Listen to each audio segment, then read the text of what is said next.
Pass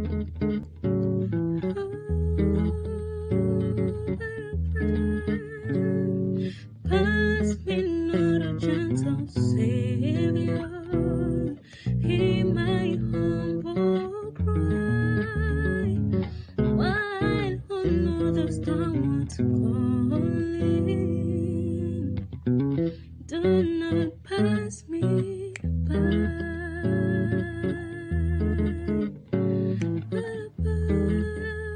Shalom Aleichem, avec vous pasteur et Tougianani, Patrick, pour vous servir. Chaque semaine, je poste une vidéo relative à l'étude biblique et à la compréhension des Saintes Écritures. S'il vous plaît, abonnez-vous pour faire partie de la grande aventure du cœur de la vérité. Partagez, partagez, partagez sans cesse. Alors aujourd'hui, nous avons un thème passionnant. C'est au cœur de la vérité, où nous avons, dans cette émission, nous allons discuter du langage, de la langue, du texte et du contexte. Et dans cette vidéo, nous avons donc des points comme comment comprendre les Écritures, les mots et leur sens, répétition, structure et sens des mots, texte et contexte, le livre et leur message. Le texte de base que nous allons utiliser dans cette vidéo est Deutéronome 31, verset 26. Prenez ce livre de la loi et mettez-le à côté de l'arche de l'alliance de l'Éternel, votre Dieu, et il sera là comme témoin contre toi. Vous savez, plus de 6000 langues parlées par des milliards d'habitants dans le monde entier existent, mais la Bible a été seulement traduite dans plus de 600 langues. On se rend compte que des portions du Nouveau Testament ou une partie de la Bible entière ont été traduites dans 2500 différentes langues. C'est beaucoup de langues, mais on se rend compte qu'il y a encore 1,5 milliard de personnes qui n'ont jamais eu la Bible dans leur langue vernaculaire. Alors, le travail de la réforme, le travail de l'imprimerie ont fait que plus de 6 milliards de personnes aient au moins une écriture sainte ou une portion d'écriture avec elle. Maintenant, qu'est-ce que c'est, selon la leçon numéro 6? Les bonnes traductions. Une bonne traduction sont celles qui rendent l'hébreu et le grec, qu'on appelle langue source, dans une langue cible. L'énoncé qu'ils ont trouvé dans l'original. Et donc, il faut qu'il soit fidèle à l'équivalence tant lexicographique, sémantique que stylistique. Nous prenons en Afrique centrale la Bible au Gabon enfant, la Bible du sud du Cameroun en Boulou. Dans ces Bibles, il y a une liberté qui a été prise sur le jour d'adoration. Au lieu de traduire Mossos Sabbat, ces traducteurs ont pris la liberté de mettre Mossos son nom. Et donc, ce n'est pas une bonne Bible. Une Bible qui ne dit pas ce qui est dans l'original ne doit pas avoir la fiabilité des études bibliques parce qu'elle a un but de tromper et de mentir. Alors, comment donc comprendre les Écritures? Ceci est très important. Il faut donc savoir comment cela se fait. Vous savez, parmi tant d'autres rôles, comme enseigner et permettre que les chrétiens vivent selon la norme divine, la Bible peut restaurer l'âme. La Bible, parole immuable de Dieu, a été écrite comme un témoignage de l'œuvre de Dieu dans l'histoire, son plan de racheter la race déçue. En fait, comment Dieu l'a fait? Dieu a fait ceci en choisissant un peuple et une culture, une langue, pour instruire ses traducteurs, pour donner sa pensée au monde. C'était les mots humains. En rachetant Israël de l'Égypte, donc, Dieu a choisi une nation spécifique pour transmettre donc sa pensée, qu'on appelle la révélation ou logia. Elles ont été confiées donc à Israël, selon l'apôtre Paul dans Romains chapitre 3, verset 2. Paul est même plus spécifique lorsqu'il dit que l'adoption, les alliances, la loi, le culte, tout leur appartient. Romains chapitre 9, verset 4. Le psalmiste va plus loin en lisant dans le psaume 147, verset 19. Il révèle sa parole à Jacob, ses lois et ses ordonnances à Israël. Ces voix ont été manifestées à Israël, mais n'ont pas été manifestées à tous les peuples. Donc nous rentrons dans la culture d'Israël pour avoir la pensée divine. Avec la montée de la culture grecque, ceci a apporté une nouvelle opportunité qui a permis que le Nouveau Testament puisse être communiqué en grec. Cette langue universelle ou langue franca de l'époque a permis aux apôtres à l'Église primitive de diffuser le message du salut, de diffuser que Jésus-Christ est là pour sauver. Ce zèle missionnaire dont a aidé. Et ceci a été possible par la traduction des Bibles. La Bible donc a une incidence non seulement sur le spirituel, mais sur le social et le physique. La Bible, lorsqu'elle est suivie, impacte non seulement la santé, mais elle prolonge la vie et donne sur le plan philosophique pratique une supériorité, selon Deutéronome chapitre 32, verset 47. Ceux qui n'aiment pas trop le mot obéissance doivent faire attention à ce que la Bible peut amener dans leur vie. Alors, Les mots ont des sens bien spécifiques. Louis Nida, aux années 50 et James Barr, aux années 60, ont commencé à donner une impression importante sur l'étude des mots. En fait, ils ont expliqué que lorsque vous voulez comprendre le sens des mots, le dictionnaire n'est pas toujours le bon endroit. Le mot est utilisé par contexte. Il faut aller au bon endroit. Dans la Bible, vous avez 6 000 autant pour moi, 6 946 mots de la Genèse à Malachie. Mais dans ces environ 7 000 mots, vous avez 1051 mots qui viennent avec des homonymes. Et donc, j'ai identifié un homonyme qui peut m'avoir jusqu'à 6 homonymes distincts. Et vous avez donc le vocable El, qu'on connaît généralement par Dieu, qui est un des aphorismes de Elohim. El veut signifier bélier ou tyran.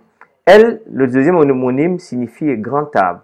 Il peut signifier pilier. Le quatrième homonyme signifie force et pouvoir. Le cinquième signifie divinité. Le sixième signifie un pronom démonstratif c'est.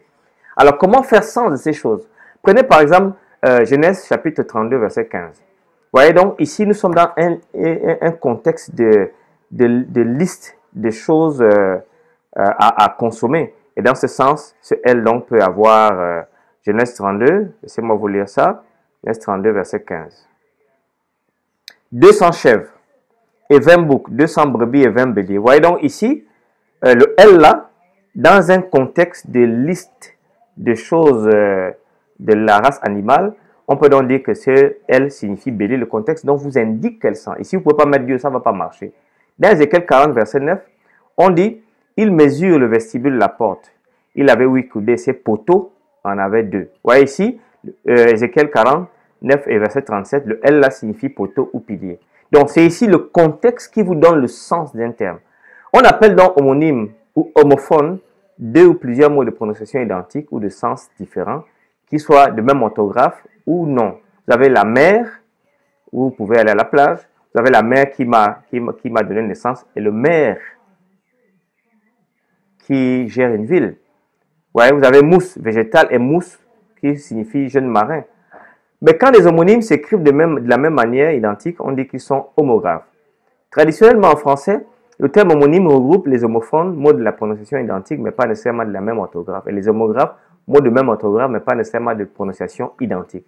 Maintenant, l'usage courant homonyme est devenu synonyme d'homophone, comme vous le savez. Alors, les homographes ont des étymologies différentes. Par exemple, vous voyez le mot rue, qui est la voie de circulation, et rue, qui est une plante vivace.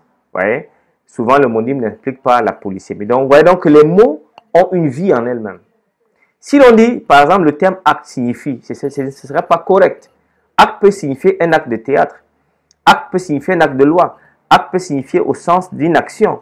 Et vous avez le mot canne, qui est un cadre géographique. Canne qui signifie une feuille épaisse. Et vous avez aussi canne à jouer. On peut aller comme ça. Vous avez le mot table ou bureau qui signifie une pièce, une table où je m'assieds. Mais bureau ici peut vouloir dire l'endroit où plusieurs personnes travaillent.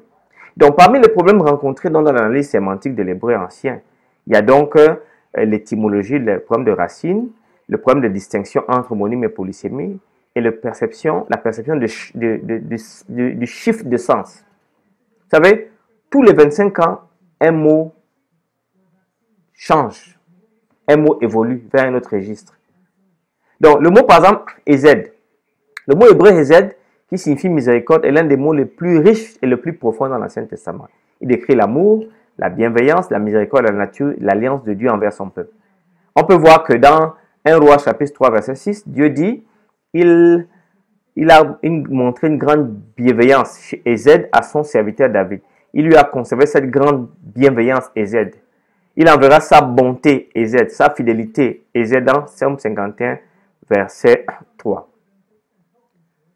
Ceci est très important. Le Hesed, donc, est une qualité importante.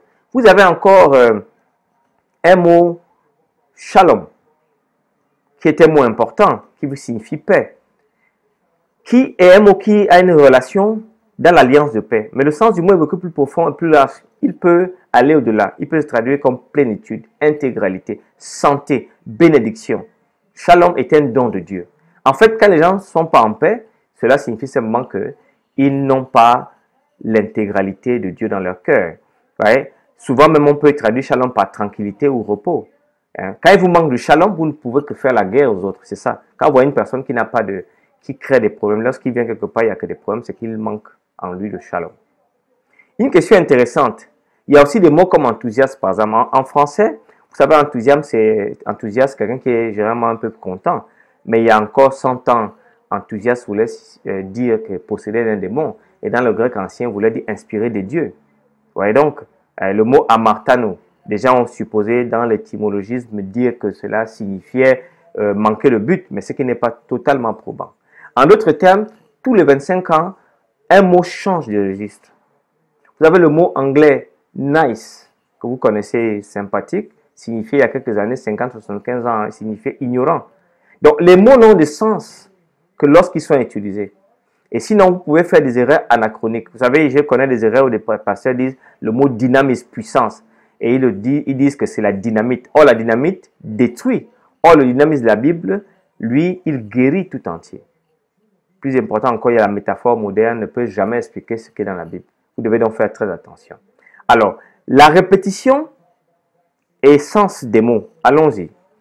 Il y a plus de 4794 versets dans la Bible qui ont une répétition des mêmes racines. Dans la pensée hébraïque, donc, il y avait beaucoup de manières de dire l'emphase. Mais parmi toutes ces méthodes, il y avait la répétition. Je vais vous lire en hébreu certaines répétitions. Dans Exode 12, 21 plutôt, verset 12. Si quelqu'un frappe un homme et qu'il en meurt, il sera certainement mis à mort. En hébreu, translittéré, Makeish va mettre mot yumat. Voyez ici le mot mourir, mort, la racine mot apparaît ici 3 fois. Mais dans le français, il n'apparaît que 2 fois. Mais ça a été traduit par certainement mis à mort, mot yumat. Mourir, il mourra. Voilà la traduction. Vous avez dans Juge chapitre 15, verset 16. Et Samson dit avec la mâchoire de l'âne, 1 monceau, 2 monceaux, avec la mâchoire de l'âne, j'ai frappé 1000 hommes. Vayomer Shimshon, Bilhi ha-hamor, Hamor, Hamorahetaim, Bilhi ha-hamor, Hilkitep elet ish. Vous voyez ici, vous avez donc monceau 2 fois, mâchoire 2 fois. Et ce qu'il y a, il y a une paranomase parce que Amor, Amoraim, mâchoire, monceau en hébreu, ils ont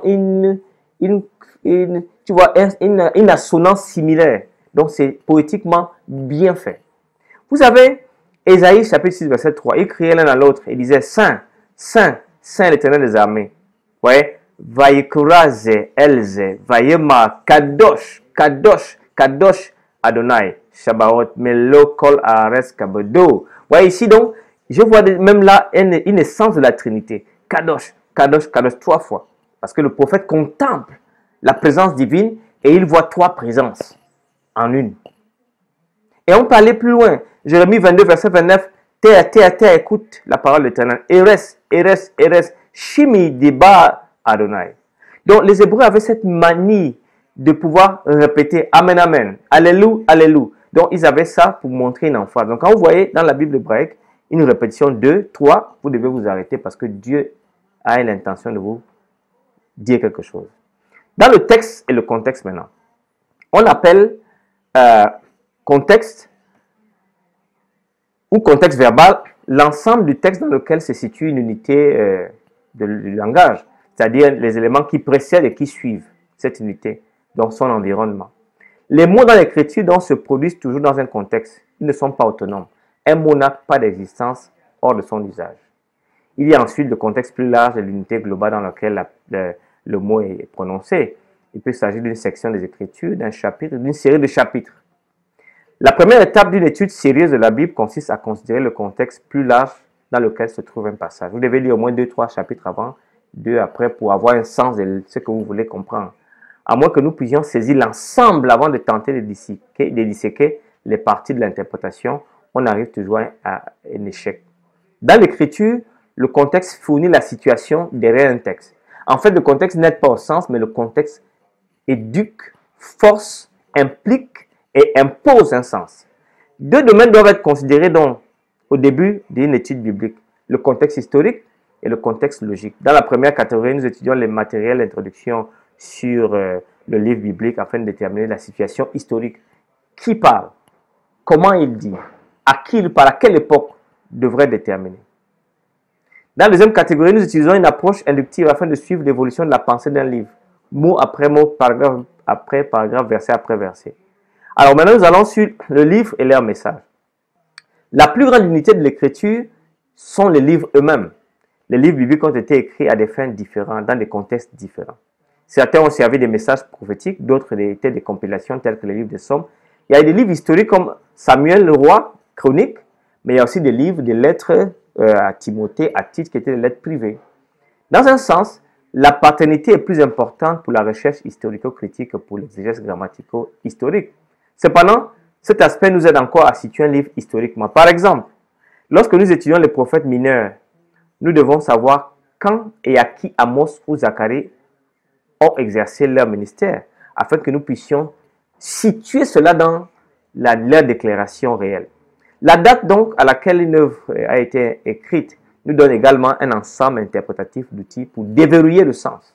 Le but et les thèmes sont probablement les plus importants des 4 domaines pour nous aider à interpréter un texte.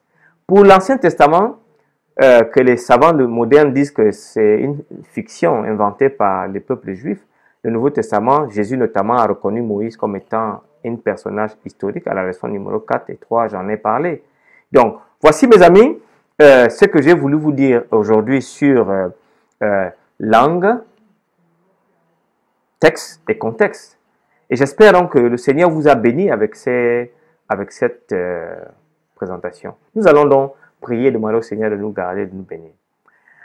Seigneur, notre Père, notre Dieu, apprends-nous à tirer la meilleure partie de la Bible et que la science moderne ne nous empêche pas de te connaître et avoir confiance à tes paroles. Sois béni, Seigneur, sois magnifié, parce que nous te le prions, te le demandons au nom de Jésus-Christ. Amen. Alors, n'oubliez pas, ne partez pas sans me faire signe. Abonnez-vous et n'oubliez pas de checker mes livres pour ceux qui veulent voir comment je développe cette manière de commenter la Bible en tenant compte spécifiquement du langage. J'ai écrit donc ce livre sur Daniel, je crois en 2017, et l'autre, je viens de le terminer il y a moins 3 mois par là, avant le confinement, donc ça va être 3 mois. Alors, vous pouvez les avoir à Amazon ou à lulu.com, Amazon FR, Amazon UK, Amazon.com.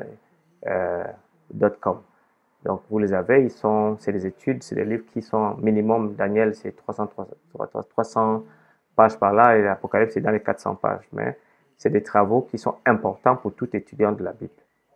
Alors, cliquez sur la cloche pour recevoir des notifications. Et n'oubliez pas, jamais sans mon masque. Sauvez des vies et préservez la vôtre. Et que le Seigneur vous bénisse et vous garde.